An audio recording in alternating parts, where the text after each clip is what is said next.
What up, Super Fun Force? We have BX-03 Wizardarrow. This one looks pretty cool. And we have the character on the back. I forgot her name, sadly.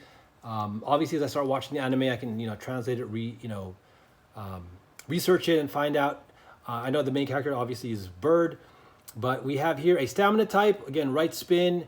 We have it on 480, the ratchet, so it has 4 protrusions, 80 millimeter height. The Wizardarrow is supposedly stamina based, and then the bit is ball, right? Ball, so it's going to be rounded. All right, let's take a look at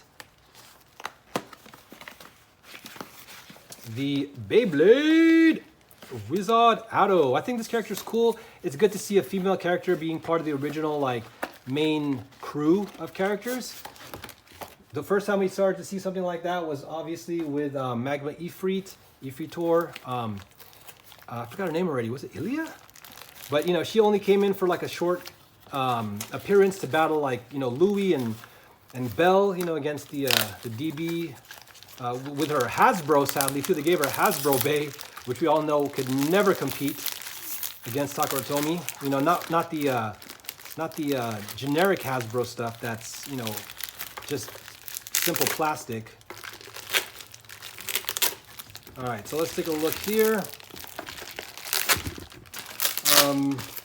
And then this video, I've already unboxed the winder launcher from Night Shield. Talked about it there. Just remember, try to warm this up with hot water or put it between something to help flatten it out. And they always come with the instructions. Haven't opened them up on camera yet, but that's fine. Make sure that when you guys get yours, you check it out. I'll always look at mine off camera. All right, so let's take out the blade. So interestingly enough, when I first saw the first wave of Beyblade X, Wizardarrow looked really cool to me because it kind of mimics, was it Sagittario, I think?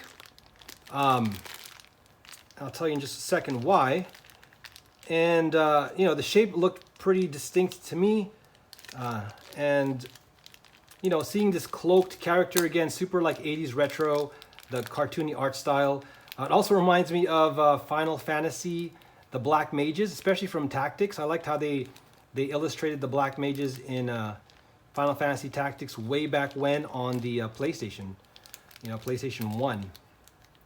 So I'm just having a little bit of trouble trying to get this, there it is, the ball out. So we'll take a look at that really quick, start with that. So as always, simple bit, has to have the gearing on it.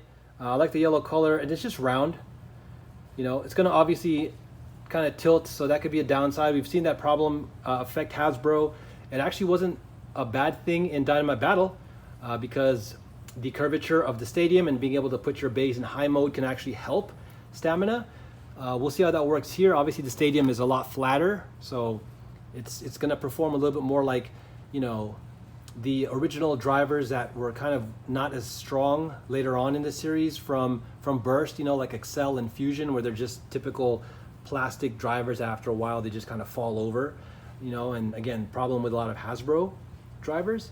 But for starters, it looks fine. It's definitely probably going to have the most stamina, because it's rounder, which means it could spin more consistently on all angles versus even Needle will fall over. Taper is nice because it's flat, but again, Taper also can start to I think if it starts tilting over the posture, that it's going to lose stamina because it's on that flat edge. So I think this looks great in yellow. I like the purple eyes. So what I was saying earlier, why it reminds me of other Beyblades, is you can tell they copied the pattern 100%, where it's round on the outer edge kind of, but then they give these 2 striking points, which to me almost look like it would have been cool to be a balance type, because that means you have the deflection here. Again, this is right spin, so there's some kind of angle etching on it, but then you have, I guess it doesn't stand out too much, but it's not sharp, but you still have this blunt edge here, like a spear point or something. So it is hollowed, which it's fine because you're still contacting with the metal.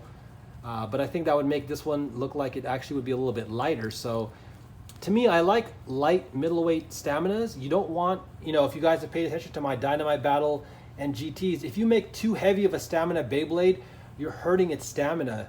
Weight is good for attacking and defending, because like an attacker that weighs a lot will, if it's be able to move fast, right, weight will decrease the speed of the attacker, but weight also makes it so that it obviously can strike with more force. And the more that you concentrate on a point, the more effective that is.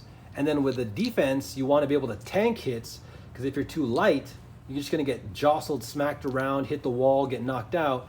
But at the same time, you know, weight will eventually eat away at your stamina. So, you know, this will be, I guess, probably, yeah, the best stamina layer we get for a while. But from what I've seen, this bit is pretty prone to bursting, and I think that's because, let me see something. No, they usually all have the dual like kind of protrusions on them, I think. Let me look at Night Shield here. Yeah, so I forgot how Takara Tomy explained it, but for some reason they said that the stamina types are going to burst easier. I don't know, again, if it's because the layer looks like inside, let me see here. They also have these, like, if you guys can see, they have like those slants or those like grooves, and it has what, 8 grooves? So I'm curious, let's look at like the Night Shield. I think the Night Shield also has, yeah, they probably are also all 8. So I'm not exactly sure why, but it's something to remember. And I have seen this one, I mean, there's been a lot of bursting in general, but this one does seem to show up in a lot of videos being bursted the easiest. But anyways, we'll just end the video here with a nice little launch, just to kind of see it spin, just to see that yellow and silver, and just to see how the posture on it works when it's, you know, on the ball.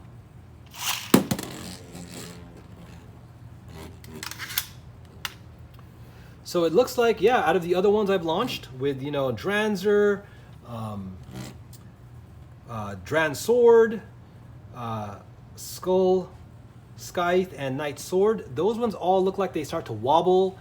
They move more radically, obviously, because they're going to be attack types. But this one seems to, again, have the most smooth, steady spin to it. The posture is staying, you know, straight. It's not wobbling right away. So this definitely has all the characteristics of a balance, or excuse me, of a stamina type. So that's good to see. And again, I'm just curious how, when I start experimenting with combos and everything like that, how that's all going to pan out. But yeah, there it is. So this one doesn't even really look yellow. It just looks like silver. I mean, you can see some yellow underneath and in the center, but I guess the yellow color is so light, it just kind of blends in. It just, you know, looks silver. So that's another reason why I like the burst. I like the dynamite battle, how you can mix colors.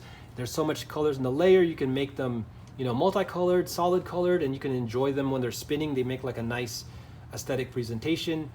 Beyblade X is gonna fly everywhere like Hasbro, so you don't get a chance to see that. And at the same time, when it does calm down, it's mostly gonna be silver with maybe, you know, one color accent. But regardless, I think this one's really nice. Hopefully I can build this one out and let's see if it, you know, can tank hits and doesn't burst a lot. And maybe I can build something that will survive stamina and be, you know, strong in this heavy attack type meta where it's clearly nerfing stamina types, right? This stadium is if you're gonna say that Beyblade Dynamite Battle is nerfing attack types, which is obviously wrong, then you would have to say that this, by that same logic, that this is obviously nerfing stamina.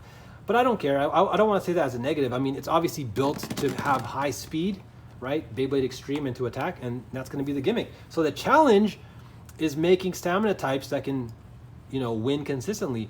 Just as I've enjoyed making attack types and attack balance types very effective on the Dynamite Battle Stadium. Well, there you guys go. Let me know what you think of Wizardarrow. Have you been building some cool combos? Let me know what you've been using, and I'll definitely check it out and let you guys know what I build with these stamina types in the future. All right, don't forget, keep your faith safe, pray, spread that love, be positive, be thankful, and we'll come back at you. Peace.